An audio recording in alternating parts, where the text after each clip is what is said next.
Sleep అన్నది, exercise అన్నది, life style అన్నది ఈ 3 చాలా ఇంపార్టెంట్. సార్ నిన్న సునీతా కృష్ణన్ గారు అందరికీ సుపరిచిత యాక్టివిస్ట్, చాలా సేవ చేశారు సొసైటీకి. కోర్స్ ఆవిడ లైన్ ఆఫ్ వర్క్లో చాలా స్ట్రెస్ ఉండుండవచ్చు. మీరే ఆవిడని ట్రీట్ చేశారని చెప్పి వారు ఓపెన్గా చెప్పారు కాబట్టి ఆ లిబర్టీ తీసుకుని ప్రస్తావిస్తున్నాను. అలాంటి వ్యక్తులకి where is a scope to have something like lung cancer ఎందుకు వచ్చి ఉంటుంది అని చెప్పడానికి మీకు ఏమన్నా ఇవి కనిపించాయా? లంగ్ క్యాన్సర్కి ఎస్, మీరు అడిగిందంటే she's not a smoker, she's a social activist కాబట్టి ఆమెకు ఎందుకు వచ్చి ఉండొచ్చు అని మనం ఆలోచిస్తే, ఒకటి నేను ఆలోచిస్తున్నా ఏంటంటే లంగ్ క్యాన్సర్కి నెంబర్ 1 కారణం మనందరికీ తెలిసింది స్మోకింగ్, పొగాకు సేవించడం. ఒకటి అంటే ఇప్పుడు డైరెక్ట్గా మీరు స్మోక్ చేయకపోయినా కానీ there could also be an effect of second hand smoke. ఓహో, అది కూడా అంత లెవెల్లో ఉంటుంది. అంటే 25% of lung cancers are because of second hand smoke. Passive smoking అంటాం. అంటే ఇప్పుడు passive smoking, yes. So side స్ట్రీమ్లో కొన్నిసార్లు ఎక్కువ టాక్సిన్స్ ఉంటాయి యాక్చువల్ చెప్పాలంటే. సో అంటే main stream, side stream. So side స్ట్రీమ్లోనే more than 50 known carcinogens are present. So అది ఒక కారణం అయి ఉండొచ్చు, ఎక్స్పోజర్ టు సమ్ కెమికల్స్ అయి ఉండొచ్చు. సో అంటే తనకి ఎందుకు వచ్చిందనేది ఐ కెనాట్ రియలీ అసర్ టైం. కొన్నిసార్లు జెనెటిక్ రీజన్ కూడా అయి ఉండవచ్చు, so which we do not know. అంటే హెరిడిటరీ సిండ్రోమ్స్ అని లంగ్ క్యాన్సర్ లేవు కానీ బట్ తనలో అది ఎందుకు ప్రిడిస్పోజ్ అయిందని ప్రూవ్ చేయడం కష్టమైన విషయమే. బట్ ఇవి నోన్ ఫ్యాక్టర్స్ మనకి. రైట్. సో అటువంటి లైఫ్ స్టైల్ మాడిఫికేషన్స్ చేసుకున్న తర్వాత కూడా there is always a small risk. కాబట్టి పరీక్ష చేయించుకుంటూ ఉండడం ఉత్తమం అని మీరు ఎప్పటికీ చెప్తున్నారు. ముఖ్యంగా ఎస్పెషలీ మామోగ్రాఫ్ అంటే మన చేతికి అందని బ్రెస్ట్ ఎగ్జామినేషన్ చేసుకున్నప్పుడు కూడా ఉంటాయి కాబట్టి చేసుకోవడం ఇంపార్టెంట్ అంటారు. సో లంగ్ క్యాన్సర్కి what are the signs and symptoms sir? కొంచెం నాకు పరీక్ష చేయించుకోవాలి, because breast cancer we can examine. Correct. అంటే లంగ్ క్యాన్సర్కి సిమ్టమ్స్ వచ్చాక మనం వెళ్ళడం అనేటువంటిది అది అర్లీగా కూడా డయాగ్నోస్ కాదు. చాలాసార్లు లంగ్లో చిన్న ట్యూమర్ ఏ సిమ్టమ్స్ కాజ్ చేయదు. That is the very sad part of the cancer in that sense. Right. కొన్నిసార్లు అర్లీగా ఉన్నప్పుడు సిమ్టమ్స్ కూడా ఉండకపోవచ్చు. కరెక్ట్. సో ఇప్పుడు లంగ్లో 1 సెంటీమీటర్ 2 సెంటీమీటర్ లంప్ ఉందనుకో, నాడ్యూల్ ఉందనుకోండి, మనకి ఎవరికి తెలియదు, ఏ సిమ్టమ్స్ ఉండవు. సో ఓన్లీ వెన్ ఆ సైజ్ పెరిగినప్పుడు, సరౌండింగ్ ఆర్గన్స్ని ఇన్వేట్ చేసినప్పుడు సిమ్టమ్స్ వస్తాయి. సో అంటే మనకి దగ్గు వచ్చినప్పుడు, స్ఫూటంలో బ్లడ్ వచ్చింది అనుకోండి, it could be one of the sign. It need not be only because of the tumour. టీబీలో కూడా రావచ్చు. రైట్. సో అది ఒక సిమ్టమ్. అట్లనే ఇప్పుడు అది ఇంకా ఒకవేళ మన రిబ్ కేజ్ కానీ లేకుంటే ఎక్కడ స్టక్ అయినప్పుడు పెయిన్ రావడం కానివ్వండి, సో వెయిట్ లాస్ అవ్వడం కానివ్వండి, ఇట్లా జనరల్ సిమ్టమ్స్ అనేది ట్యూమర్ పెరిగే కొలితే సిమ్టమ్స్ వస్తాయి. సో అర్లియస్ట్లో యూజువల్గా సిమ్టమ్స్ ఉండవు. ఇప్పుడు మీరు అడిగిన ప్రశ్నకు స్పెసిఫిక్గా ఆన్సర్ చెప్పాలి, ఎలాగో ముందట్లో కనుగొచ్చు అంటే హై రిస్క్ ఉన్న వాళ్ళకి స్క్రీనింగ్ అని చెప్తాం. అందరూ కూడా లంగ్ క్యాన్సర్ స్క్రీనింగ్కి వెళ్ళక్కర్లేదు ప్రస్తుతానికి ఉన్నటువంటి రికమెండేషన్ ప్రకారంగా. అంటే ఇప్పుడు ఎక్కువగా టొబాకో ఎక్స్పోజ్ అయిన వాళ్ళు, లేకుంటే పొల్యూటెడ్ ఏరియాలో ఉన్న వాళ్ళు లో డోస్ సిటీ స్కాన్ అని చెప్పి వస్తుంది. సో ఎల్డీసీటీ దాన్ని చేయటం వల్ల ఇక లంగ్ క్యాన్సర్ని అర్లీ స్టేజ్లో చిన్న నాడ్యూల్ 1 సెంటీమీటర్ ఇంకా చిన్నగా ఉన్నప్పుడు కూడా మనం దాన్ని పికప్ చేయొచ్చు. Right sir. And similarly for oesophageal cancer also కదా సార్? ఈసోఫేజియల్ క్యాన్సర్ కూడా యూజువల్గా చాలా అర్లీగా ఉన్నప్పుడు సిమ్టమ్స్ ఉండవు. కొంచెం అది పెరిగే కొలది ఏమవుతుందంటే మనకి మింగడానికి ఇబ్బంది అవుతుంది. సో సాలిడ్ ఫుడ్ తినడానికి కష్టం, లిక్విడ్స్ బాగానే తీసుకోగలుగుతాం. సో ఫుడ్ తినాలి అంటే నీళ్లు లేకుండా మింగలేకపోతున్నాము అనే సిమ్టమ్ వస్తే మాత్రం వెంటనే డాక్టర్ సంప్రదించాలి. ఎండోస్కోపీ ద్వారా దాన్ని తెలుసుకోవచ్చు.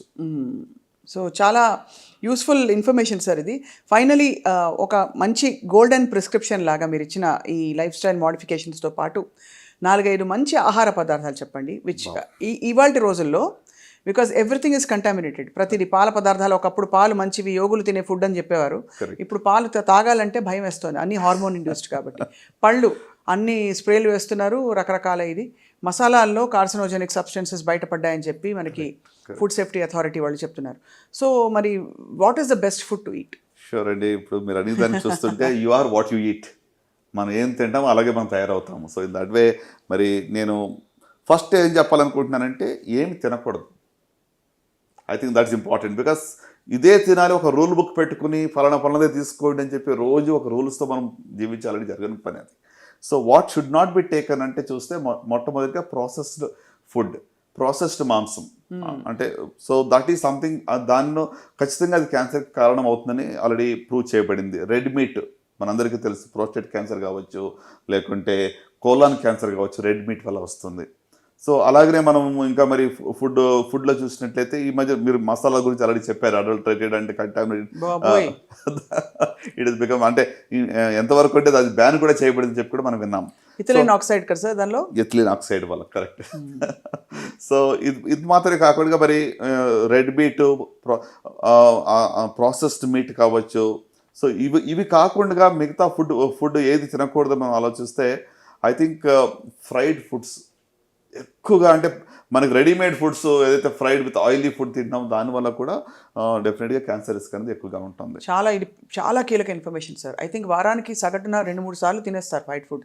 అందరం తింటాం, ఎక్కడో అక్కడ బజ్జీలు, బోండాలు, రోడ్డు మీద ఇప్పుడు ఇలాంటి వెదర్ ఉందంటే బయట ఖచ్చితంగా వేడి మిరపకాయ బజ్జీలు తినాలంటారు. బట్ ఇట్స్ నాట్ అడ్వైజబుల్ కదా సార్ ఫ్రాంక్లీ. అంటే మోతాదు ఇంపార్టెంట్ దేనికన్నా కూడా. అగైన్ నేను చెప్తాను చాలా మోడరేషన్లో ఉండాలి. ఇప్పుడు కాల్చిన మాంసం, I think that is something మనం ప్రివెంట్ చేయాలి. డెలికసీ కదా సార్. అంటే చార్డ్ ఫుడ్ లో కార్సినోజన్స్ ఉంటాయి. సో దాంట్లో పాలీ హైడ్రోకార్బన్స్, PCL అని చెప్పి, లేకుంటే అరోమాటిక్ అమైన్స్ అని చెప్పి, ఆ కెమికల్స్ వల్ల క్యాన్సర్ వచ్చే రిస్క్ ఉంటుంది. మనం బార్బెక్యూ అని మాట్లాడతాం. Yes, it is actually very very dangerous. కాల్చిన మాంసం కూడా ఎంతవరకు అవాయిడ్ చేస్తే మంచిది. సో ఇప్పుడు మరలా స్పెసిఫిక్ గా మనం ఏం తీసుకుంటే బాగుంటుంది మీరు అడిగిన ప్రశ్న. సార్, ఈ కాల్చిన మాంసం ఒక 2 క్వశ్చన్స్. ఇక్కడ డెలికసీ కాబట్టి తందూరి చికెన్, తందూరి పన్నీర్ ఇవన్నీ కూడా కాల్చిన మాంసం కిందకి వస్తాయి కదా. అంటే ఇప్పుడు తినొద్దు అసలు మొత్తానికి బంద్ చేయడం నేను చెప్పట్లేదు, బట్ అదే మన హాబీగానే హ్యాబిట్గానే ఉండకూడదు. Right sir. ఏం తినొచ్చు అని చెప్తే ఏం చెప్తారు ఇవాళ రోజుల్లో? మరి ఏం తినాలంటే మోస్ట్ ఇంపార్టెంట్ ఎక్కువగా ఫ్రూట్స్ అండ్ వెజిటబుల్స్ కన్సంప్షన్ చేయడం మంచిది. As far as possible vegetarian diet మంచిది, right. Consume lots of fruits and vegetables. Vegetarian diet ఉంటే మంచిది. Consumption of lot of water is good. At least 8 to 10 glasses of water per day minimum తీసుకోవాలి, right. అంత మాత్రం కాకుండా మరి మీరు అన్నారు కదా కంటామినేషన్ గురించి మాట్లాడితే, organic food, anything that is grown organically without pesticides, I think that is really good అనమాట. హోల్ గ్రెయిన్స్ తీసుకోవడం మంచిది. Egg is good, fish is good, right. అట్లనే మనకి beans is very good for you. So ఇవి consume చేయటం వల్ల ఖచ్చితంగా మరి అంటే బ్యాలెన్స్డ్ డైట్ అనేది ఇంపార్టెంట్. ఈ బ్యాలెన్స్డ్ డైట్లో కూడా ప్రతిరోజు లెక్కలు వేసుకుని మనం తింటూ జీవించాలో కూడా ఇంప్రాక్టికల్. అవును. సో అందుకోసం వాట్ ఈజ్ రిస్కీ దాన్ని అవాయిడ్ చేసి మిగతా వాటిని మనము you should enjoy what you eat. Colourful, make your plate very colourful. అది అన్ని రకాల కలర్స్ ఉన్నటువంటి ఫ్రూట్స్ కానీ వెజిటబుల్స్ కానీ మీరు తీసుకోవటం వల్ల you will really have a good